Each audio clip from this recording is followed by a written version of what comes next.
Imagine living your life after 50 and feeling energized and excited about your future. Welcome to the Women in the Middle podcast, the podcast for women who are ready to figure out what they want and create the life they deserve. Here's your host and Master Certified Life Coach, Susie Rosenstein.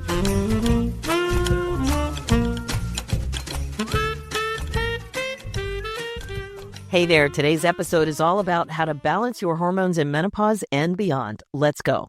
Welcome back to the podcast Women in the Middle with over 2 million downloads and counting. I'm your host, Susie Rosenstein, your Master Certified Coach, Life Leadership Mentor, and Certified Zentangle Teacher, and I'm just so happy to be here with you again.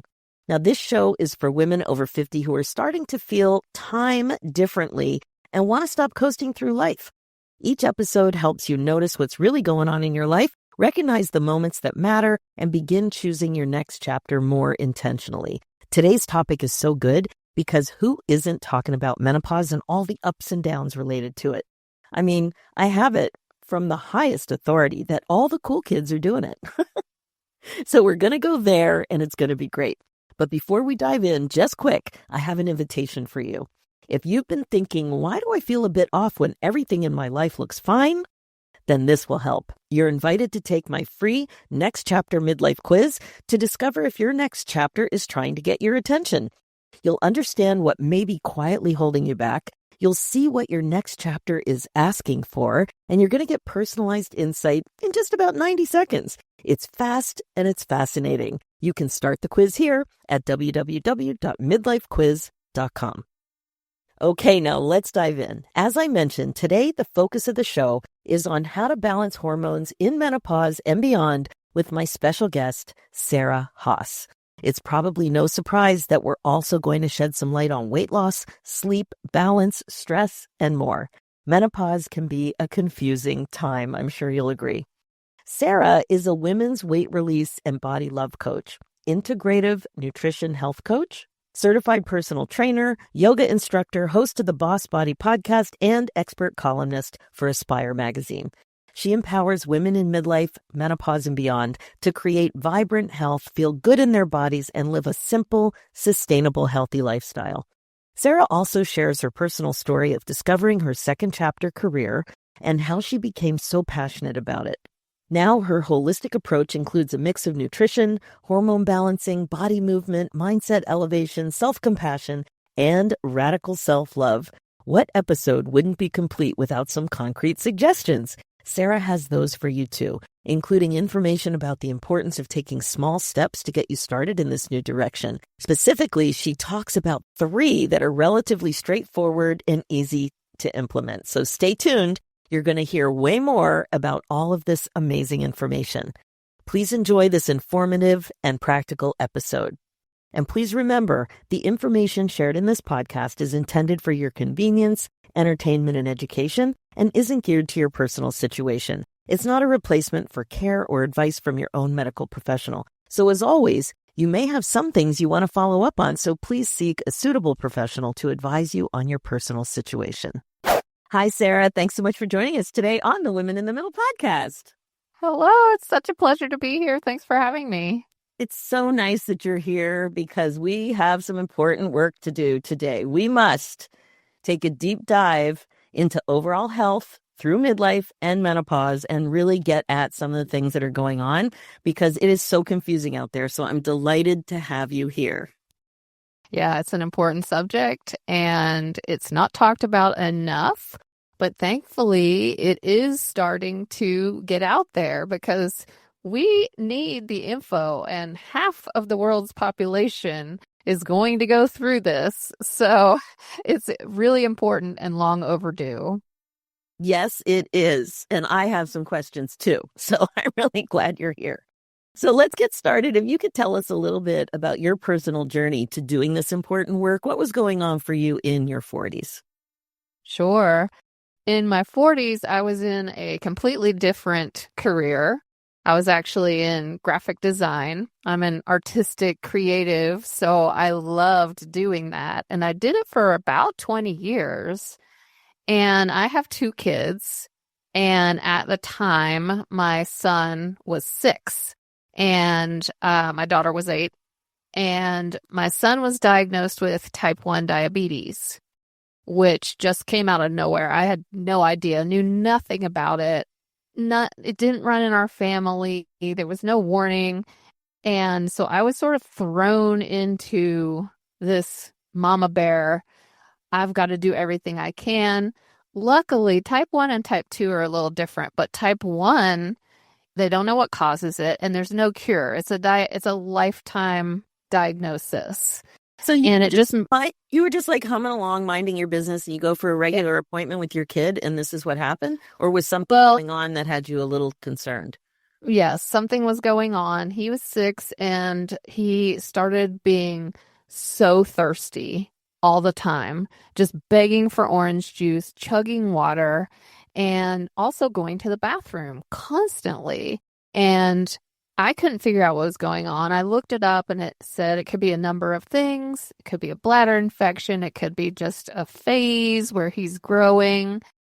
And so I kept an eye on it. And he also started wetting the bed again and wetting his pants, which was so bizarre because that was not like him at all. And he was past and well past it. And I had this intuition, just this mother's intuition. Something is not right. This is not just a bladder infection. We had done all the things. And it was a Friday, and he was at school. He was in kindergarten.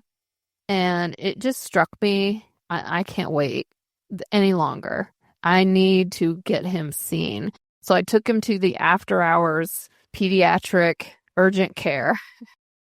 And within minutes, they basically checked his urine, found a ton of sugar, which is what your body does when you don't produce insulin. It has to get rid of all that sugar. So that's why there's sugar in your urine. And within minutes, the doctor came out and he said, your son's blood sugar is up over 500. Normal is 80 to 120. He said, so we are looking at a case of juvenile diabetes. We need you to take him immediately to the hospital. So that started the whirlwind. Oh my gosh. Terrifying. Absolutely terrifying. The good thing is, it is a very manageable disease, but you have to do what's right for your body in order to keep your blood sugars level. So it's this constant balancing act all day long. Eat, give insulin, check, make sure you're in range, day and night. So it's like a 24-hour job when your child is young. He's in college now, so he handles it mostly by himself, which is amazing. But the good thing is there's a lot of education out there. And I am one that if something's going on, I will do the research. I will throw myself into it. And this is my kid. This is a life-threatening disease because it can have immediate life-threatening issues if you're not taking care of it, and also long-term if you don't take care of it in the long term. So I threw myself in. I went to every symposium, conference, read every book, joined all kinds of women, moms groups, whatever. Mama Bear's on fire. Mama Bear is on. I was like, well, this is my job now. This is my full-time job. I will do what's best for him. And the doctor said, if you take care of it, he will live a long, normal life. Life expectancy is pretty much exactly the same as a non-diabetic. So I started implementing at home. It wasn't like, oh, you can never have, people think if you're diabetic, you can never eat sugar. But he's 6. He's going to have birthday parties. There's going to be Halloween. And so navigating that and figuring out how to make that work was a real challenge. I had 2 young kids, family, but we started implementing little things at a time. And I started educating them and saying, here's why we're doing this. And it wasn't about deprivation. It wasn't, you can never have this. It was just more about balance and moderation. And we all started doing it, and it wasn't hard. And I remember the nurse educator saying to me, the diet and lifestyle that he needs to follow is really just no nonsense common sense, and it's what everybody should be doing. So I realized, well, this is not really that big of a deal. Get out and move more. Eat more fruits and vegetables. Eat more, all the things. Make sure you drink plenty of water. And we all started doing it. I lost a few pounds. I started having more energy, sleeping better. The whole family was thriving, and people were asking me, what are you doing? What do you feed your kids? What do you cook? What do you guys drink if it's not Kool-Aid or, lemonade or juice box, whatever, high C boxes? And I realized that women are hungry for this information. And I live in an area in East Tennessee in the Appalachian Mountains where it is a very, very high rate of obesity, type 2 diabetes. And I realized we need to get this information out. And that's when I decided to go back to school. I was like, this is my calling. I was already into fitness. I was already teaching classes and personal training as a side hustle.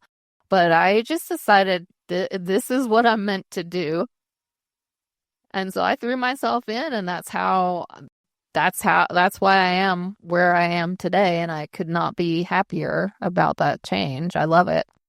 Wow, Sarah. So first of all, I want to thank you for just not interrupting yourself as I was dealing with a few weird things at my end. First, I spilled water all over myself, and then somehow my phone and my iPad were making noises, so I wanted to move them away. So thank you for being so professional and just keep on rolling there. Now, I want to get into a little bit about that decision. So you've been in graphic design, you said, for like 20 years, and you made a pivot. So were you struggling with the decision for a while, or was it just so obvious to you? It was just obvious. I had already been cutting back somewhat. With the first kid, I cut back a little bit because I was an entrepreneur. I was doing this on my own.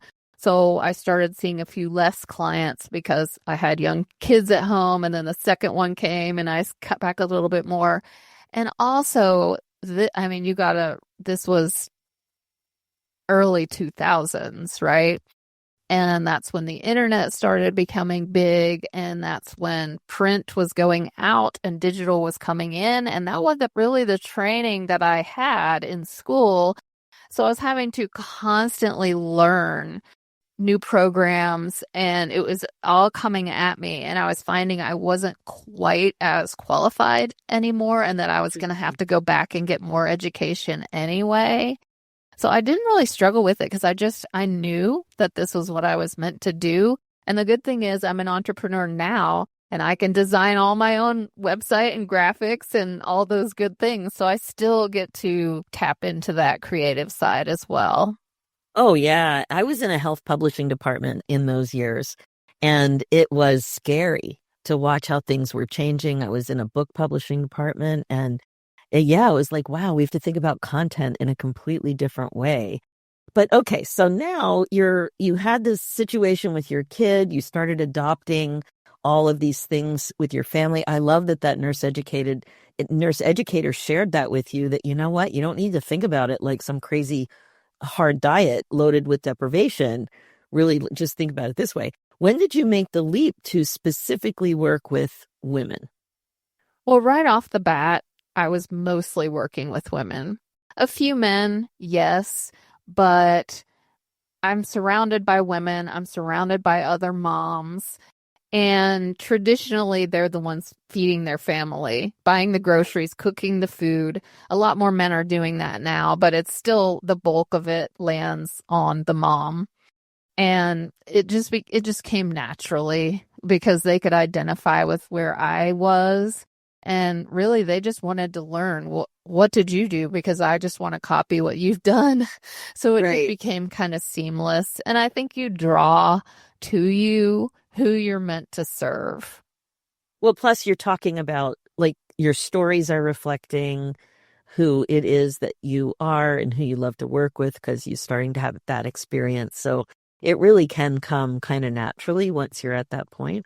And what about your focus in menopause? Because I'm just thinking, thank goodness you're here, because there is so much, confusion let's just leave it at confusion around what the heck is going on with weight gain, weight loss, all kinds of things. Because it just seems like every single time you go to the doctor in your 50s and 60s, you come out with a new scary diagnosis like osteoporosis or diabetes or who knows what. So tell us a little bit about how you started to become attracted to working with women, older women, menopause, perimenopause, postmenopausal, and why you love it.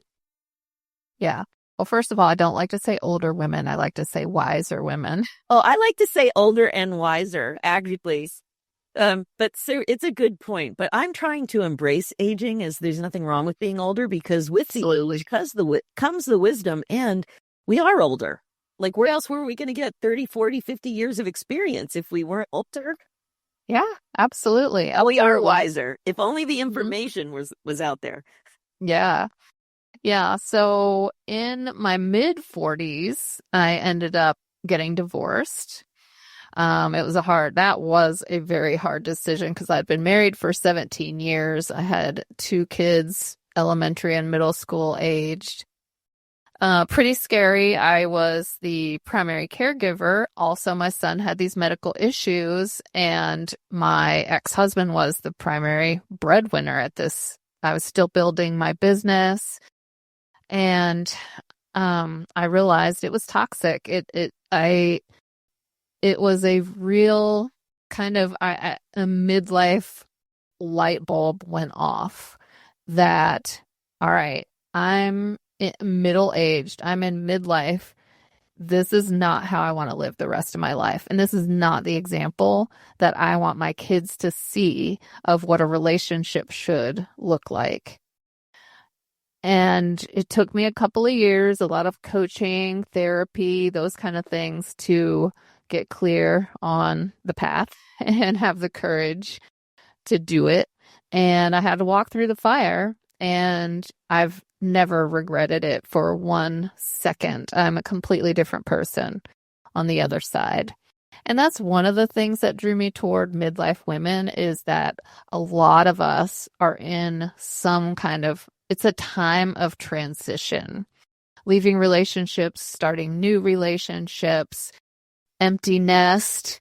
They call us the sandwich generation because we're still taking care of kids and aging parents. So we're caretaking a lot.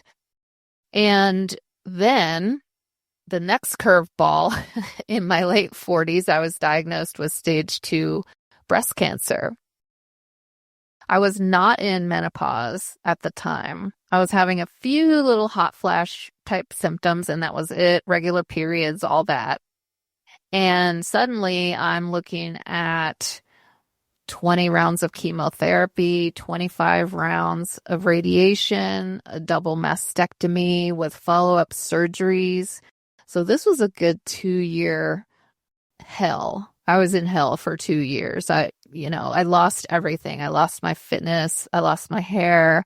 I had no energy. I couldn't work very much. It was just, if you know anyone who's going through cancer, they are in a really tough time. I remember thinking that.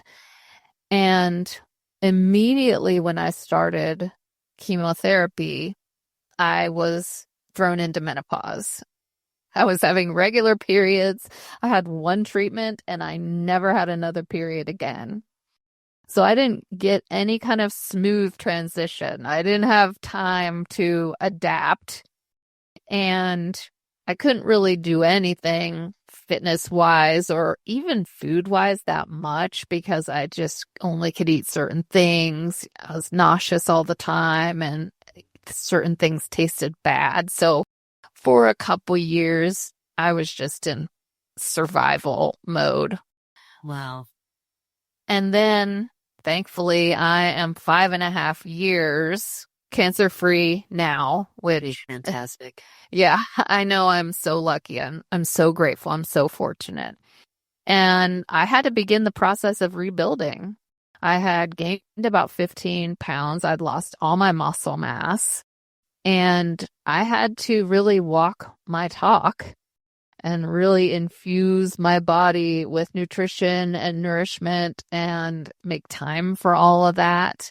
And here I am rebuilding my business because I'd been going for a couple of years, and then suddenly it's really dropped off because I haven't been able to give it much attention.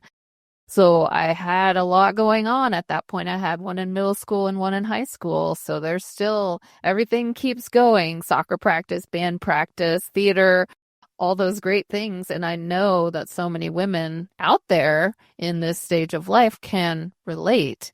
So navigating menopause is a tough, tough time.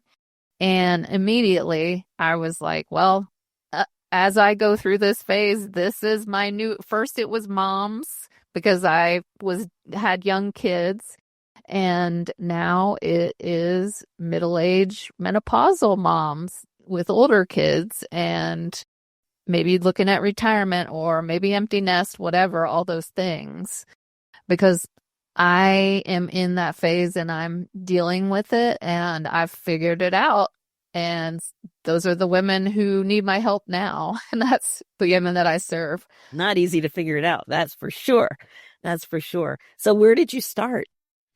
I had to start small, just like anybody. Just like anybody. It really gave me a hard dose of reality of how hard it is to start, either start again or just start, period. So I had a lot of sympathy. Are you thinking about your own behavior change, or are you talking right now about your business? About the women that I serve. It gave me a lot of compassion and empathy and understanding, because up until then, I was an athlete. I was a distance runner. I taught fitness classes, and I was in the nutrition business. So I've been doing it for a long time. And then it was very humbling to start again from the ground up. And Sarah, I know your experience here is so powerful. One thing I was thinking about when you said I had to start again, I'm wondering, with all of your experience and knowledge, did you sense your own resistance to making some of the changes that you knew you had to make? I'll say it was much harder. Once you get going and you're just in a healthy lifestyle, it's easy to just keep going. But when you're starting from scratch and you're not used to eating the things, and especially with exercise, when it's hard, it's really hard. Your muscles are not strong. And yes, there was definitely some resistance, but I have also always had the mindset of you can do anything you put your mind to, and you need to look toward the future, and it's one step at a time. So many women want to find this quick fix, want to do this quick boot camp or diet or, 1 week, 30 days, whatever it is. Yeah, and that can be good as a jumping off point, but that's not the answer. There's no quick fix. It literally is baby steps, one thing at a time. I had a double mastectomy and 3 follow-up surgeries. So for me, it started with learning how to do tiny stretches every day and be able to lift my arms up over my head. That was how beginner I was. Oh, forget working out. Thanks for sharing that, but sometimes that is what it is. And what about with food? What was one of the habits that you wanted to establish early on or reestablish? Well, a couple of things. One is getting enough protein. That is one of the biggest issues I see in women today, and especially around menopause. We're losing muscle mass. We peak at age 30, and from then on, we lose 3 to 5% every decade. So that really adds up once you're in your 40s and your 50s and your 60s. And muscles are the primary driver of metabolism. That's why men can lose weight so much more quickly. They have more muscle mass, and muscles require calories. So when you have more muscle mass, you are burning calories at a faster rate all day long. And if you don't use them, you lose them. And if you do, if you eat enough protein to build the muscle and you do some strength training, you're going to age better because you're not going to fall and all those things. And also, you're going to speed up your metabolism. So protein is key. And that's what I teach all the women I work with. That's kind of the first place we go is, are you eating protein with every meal? And then the other thing is the fiber and in fruits and vegetables. You have to have it. You have to have it to keep your system clean, to keep yourself regular. And also that's what infuses you with nutrients, with vitamins and minerals, which balance your gut. All this helps balance your hormones, gives you energy, keeps you healthy and vibrant, keeps your skin healthy, keeps your muscles healthy, keeps your bones strong. All these things. What's one of your favorite ways to get more protein? There's a lot of ways. You know, I eat a lot of chicken and fish. I eat a lot of eggs. And my secret weapon is yogurt and cottage cheese, because those are super high protein without being super high calorie. And they're easy to eat. It's easy to keep around. It's easy to just add a little cottage cheese on the side of your plate at dinner. It's easy to have some yogurt for a snack. So those are eggs, yogurt, and cottage cheese are staples that I will always have in my refrigerator. Oh, I loved cottage cheese so much. So I developed a lactose intolerance in the last couple of years. And so I have the lactose-free cottage cheese, which always disappears so fast. Like whenever it gets delivered at the grocery store, it's snapped up. So whenever I buy it, I buy like 4 at a time. And my husband is always like, what are you doing? I said, it's a hot commodity. You got to get the lactose-free cottage cheese right away. But does the lactose-free situation affect protein at all? I'm always wondering about that. No, it does not. Yeah. Amazing. Yeah. You just don't have the right enzymes in your gut to break down lactose, which a lot of us don't. And so it's just affecting you differently.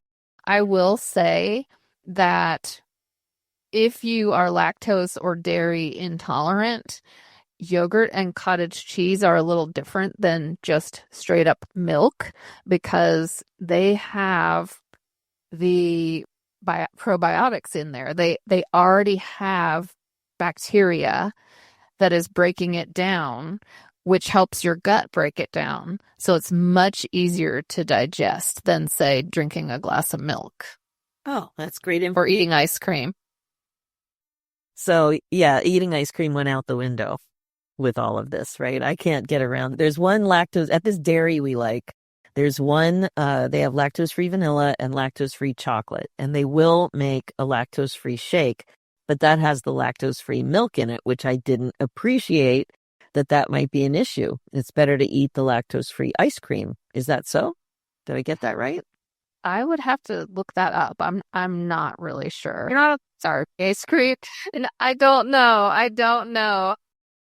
Not that I don't eat ice cream. I do. I like my sweets just as much as any other girl. But I don't have a lactose issue, and I haven't had a lot of clients ask me about the lactose ice cream. So that's one I would have to look up. Well, you're making me very motivated to look it up myself, because I certainly don't want the issues that go along with the lactose intolerance. So tell us more about the fiber. What are the best fruits and vegetables to adopt into your diet to give yourself a boost? Give your gut a boost. Any fruits and vegetables. Really? Yes. A lot of things have gotten bad name because there's the whole high sugar in fruit, high carb in vegetables. It's all about balance. It's not, you have to avoid, like, never eat bananas, never eat pineapples because they're high on the glycemic index.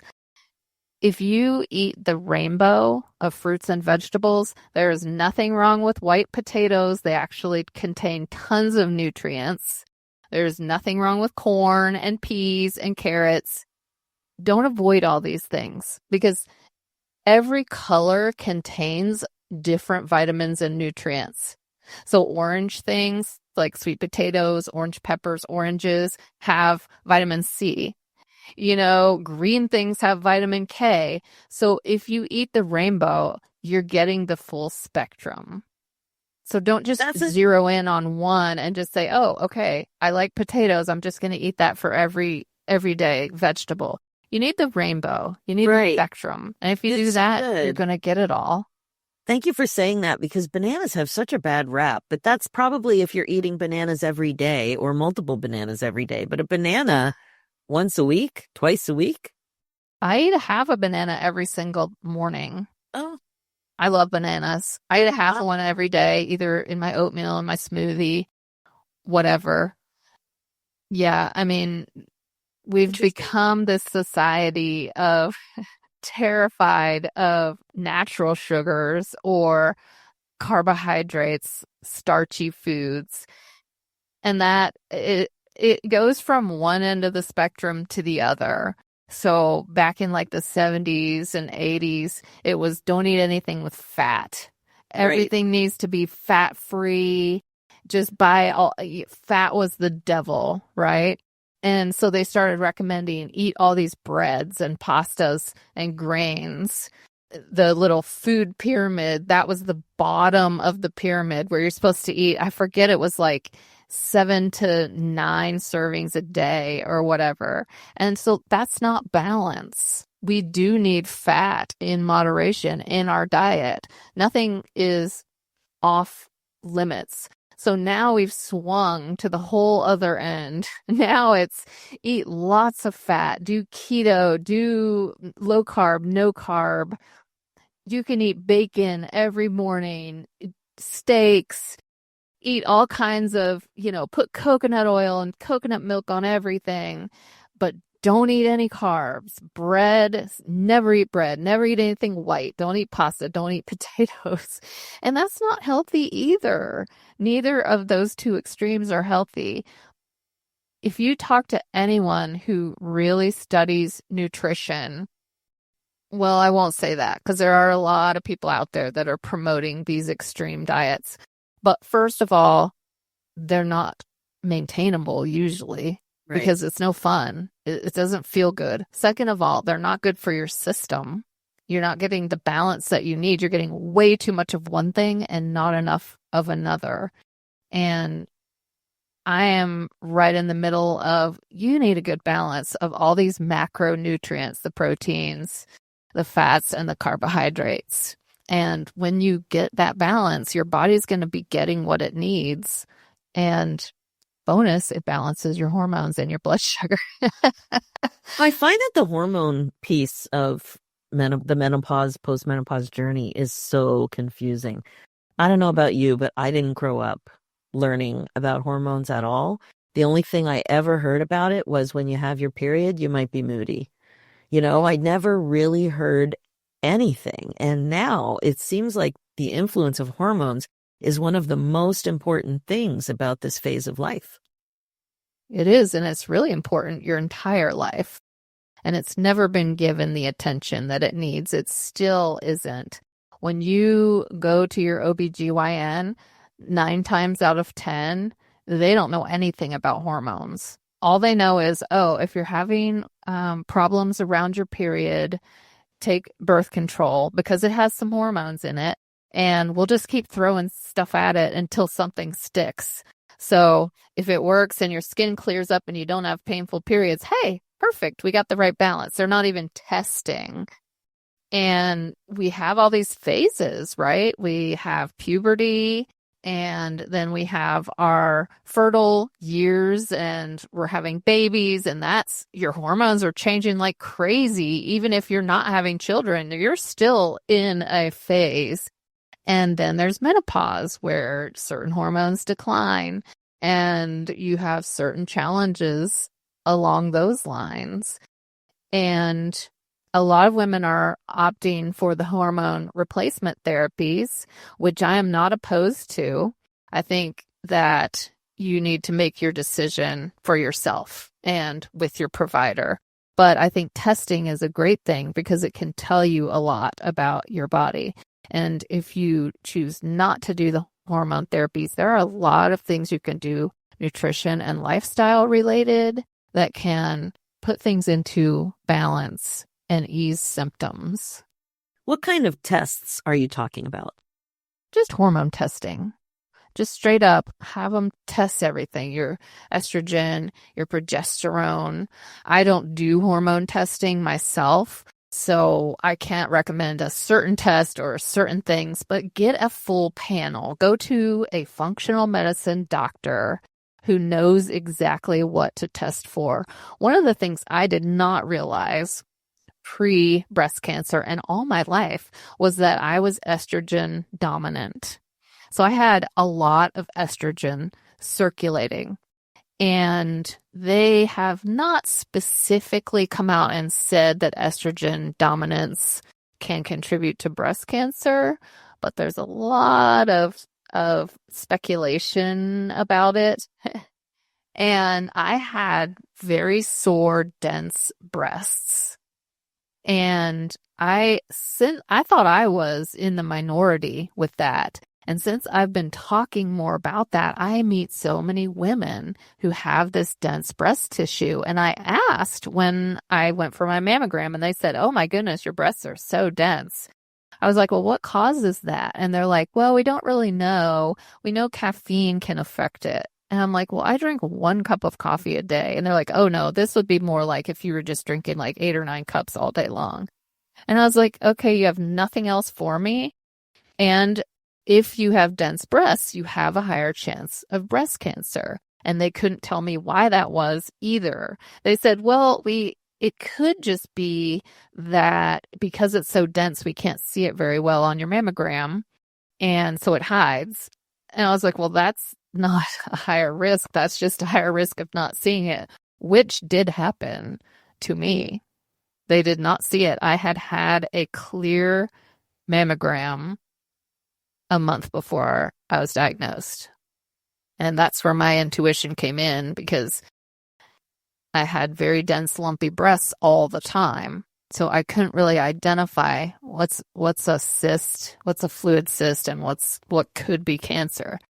They did my mammogram and they said, "Oh, this is consistent with your fluid-filled cysts. So if you have dense breasts, always insist on an ultrasound in addition to your mammogram, because the ultrasound can see different things and it is vitally important." And actually the FDA is going to start recommending so that insurance will actually cover it, because sometimes it won't.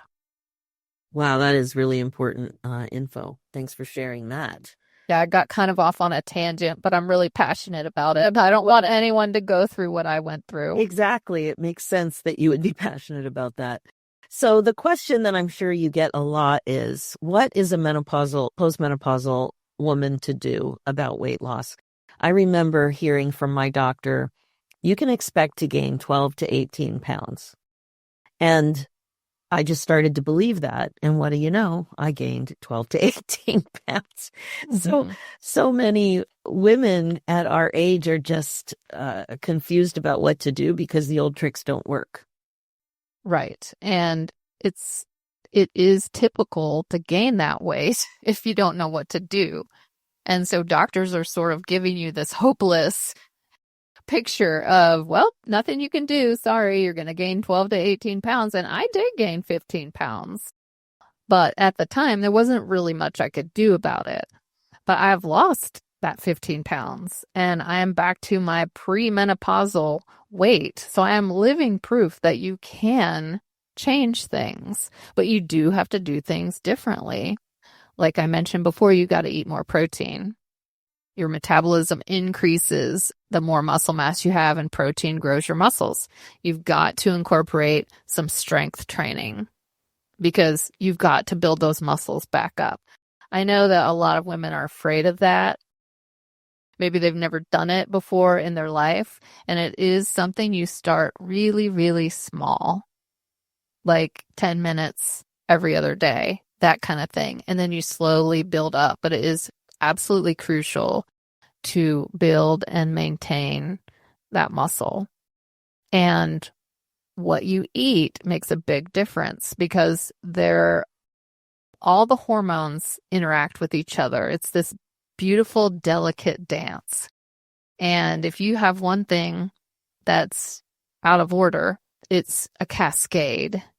And blood sugar is one of those things. A lot of women in midlife, like you said before, are dealing with prediabetes or diabetes, and you're going to store fat if you have excess blood sugar. And insulin, when you have high blood sugar, you have to have insulin. You're releasing insulin because that's the only way for you to process the sugar out of your body.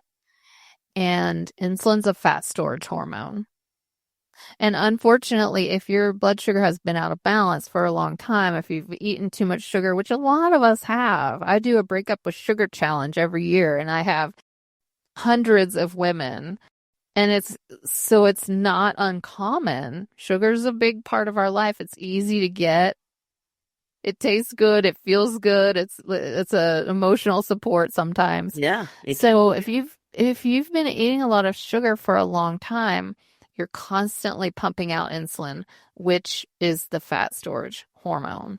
So those are two things right off the bat, the strength training and the cutting back on sugar. And when your insulin is in balance, it helps everything else balance out. Another one is cortisol. That's a huge one because that also causes fat storage. And cortisol comes from stress. Midlife brings a lot of stress with all these changes that we have discussed.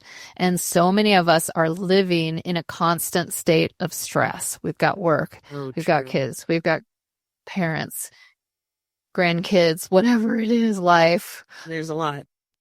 Yeah. And when you live in a constant state of stress, your cortisol is high all the time, which affects your sleep hormones, your melatonin. When you go to bed with high cortisol, you're not going to sleep well. And sleep is another huge issue for women in menopause, not being able to get to sleep, not being able to stay to sleep. And a big reason is our cortisol's high. Melatonin's the one that makes you calm and go to sleep. So cortisol goes down, melatonin goes up. If those are out of balance, not going to work out. There's a couple other hormones at work, leptin and ghrelin. Those are your hunger and satiety hormones. Sorry, I'm totally geeking out. No, I love it. I love leptin and ghrelin. Leptin and ghrelin. One makes you feel hungry, one makes you feel satisfied. Those come into balance overnight when your blood sugar also kind of goes back to a baseline, because that's your fasting period, is while you're sleeping. If you don't sleep well because of the cortisol, because of the lack of melatonin, your leptin and ghrelin don't get to come into balance. Cortisol makes your blood sugar high, so nothing is balancing at night. At night is when everything calms down. Everything comes into balance. Then you wake up the next day and you are refreshed. Everything's in balance. Your body is calm. If not, leptin and ghrelin are all thrown off. You get more cravings. You eat more sugar. You get more insulin. Your blood sugar's out of whack. And the whole you stay in a constant state of stress. Always, everything is out of balance. And you're going to store fat. There's just no way around that. So addressing your stress and finding that time to relax, to unwind, to get some time alone. And women don't like to do that. We have the guilt. We have the nurturing gene where we feel like we've got to take care of everyone and everything. And we've been raised that way, and society reinforces it. And so that's women our age. That's how we grew up. We're our role models, you know? Our parents, our moms. And that's one of the biggest things that I promote is self-care. Yeah. I'm out here repeating that over and over and over again because we have to hear it constantly because we do not feel like we have permission to do that. You know what? Here, I'm going to show you, but people in my coaching community have seen this a million times. I have a wand that I take out on the regular, giving people permission. But I've recently done an episode on the importance of giving yourself a permission slip. There's such a focus on us being productive. And one of my mantras is that self-care is productive. In this example that you just gave, thinking about sleep as self-care, which is one of my biggest health improvements over the last couple of years, because I was in denial about my snoring because it's embarrassing. And my husband kept pushing me because he wore CPAP for about 20 years. And he just kept saying, get a sleep study, get a sleep study. And when I turned 60, I got an Aura ring and I had a physical. And the data from all of that, it was very hard to ignore that I had breathing irregularity. And in fact, I did have severe apnea. So I started to wear CPAP and started to really work on my sleep. So what you were talking about leptin and ghrelin coming into balance overnight, that seems to me easier to think about as, yes, your body is being productive. Even while you sleep, you can give yourself self-care and resting your body and getting the proper amount of sleep. And you can still remember what your body's doing right now. Women have a very hard time not being productive, not feeling productive, but there's so many benefits to calming down, slowing down, relaxing. Yeah, and the way that I like to look at it, we have trouble just giving it to ourselves. But if you slow down and you're more in balance and you're rested, you're going to be there better for everything else in your life. You will actually be more productive because your mind's clear, you have energy, you're going to be more creative, you're going to be more present with the people in your life instead of running on fumes and just putting one foot in front of the other. So actually you are giving to everyone else. It's like the old saying about put your face mask on first in the airplane, because if you pass out, you can't help anybody. That's right. And it's such a good metaphor because it's so true. But we just don't want to hear that. We have that guilt. We feel like we just have to keep pushing and pushing and pushing. And in midlife and menopause, that's when it catches up. That's when your body starts breaking down. You start getting aches and pains. You start getting diabetes. You start gaining weight. And then that's one of the reasons I work with women in this phase, because they're ready. They're like, all right, like you with your CPAP, it gets to a point where you're just like, okay, the discomfort is the catalyst for change. It is. And the other thing that really helped me is that I have a sister who recently passed from cancer, and watching her struggle. Sorry to hear that. Thank you. Watching her struggle, really, and the struggle that you did just to deal with getting the treatment. And all I needed to do was put on a stupid mask. Watching her try to take care of herself. And I know one huge thing I could do is get over the vanity and the perceived inconvenience and whatever, and just wear the mask, and I would get a huge bonus of improved sleep and improved health. I couldn't ignore that anymore. Yeah. And it is a pain to take the CPAP on a plane and on a boat, and I'm schlepping that thing around. I see all the other people with their little CPAP suitcase at airports. I give them a little wink. We're taking care of our health. But I hear what you're saying, and your tips today were awesome. So if you were going to close the interview with a couple of hot tips that people could do with baby steps to just get started in a very small, not painful way, what would they? Number one, make sure you're getting some protein at every meal, about a palm sized. If you're a label reader, you need a minimum of 20 grams at every meal. So just start building your plate, starting with protein. Number two, start moving your body. That gives you the stress relief and starts building muscle and helps you sleep better. It's a win-win on all fronts. Start small. I don't care if it's a little walk around your block once a day, or getting up and moving around your office, walking your dog, taking the steps instead of the elevator, parking further away. Tiny little steps can add up. And I didn't mention this, but drink water. We're all dehydrated, and it's an epidemic of dehydration. So those are so easy Those are three. You don't have to feel like you're on a diet. You don't have to start this extreme, like, I have to go to the gym every day for an hour and I have to eat nothing but grilled chicken and steamed broccoli. Then you're going to be miserable and you're going to cycle all back. So just start small. Start with these 3 really small steps, and even start with one of them and focus on that for a couple weeks or a month until it just becomes automatic.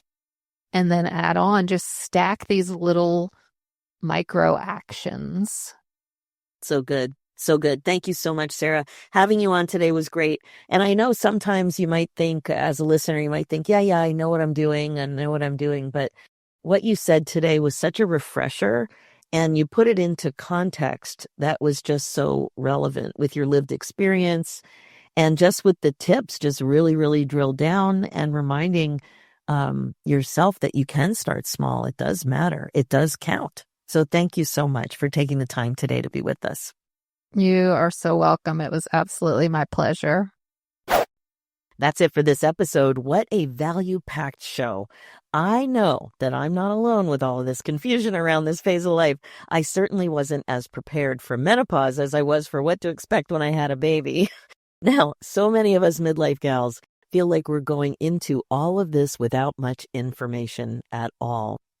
I love Sarah's holistic approach, don't you? It is so straightforward, super clear, and easy to understand how to implement. So good.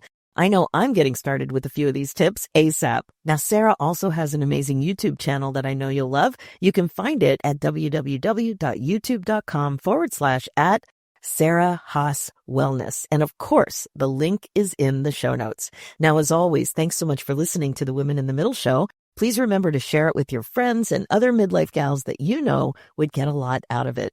Being the queen of your brain domain is the best way to be. It is totally time to stop waiting for the right moment and start creating the happiness, excitement, joy, and fulfillment that you crave. Remember, if you need coaching support for the changes you're excited to make in midlife, I am here for you, and I offer group and private coaching.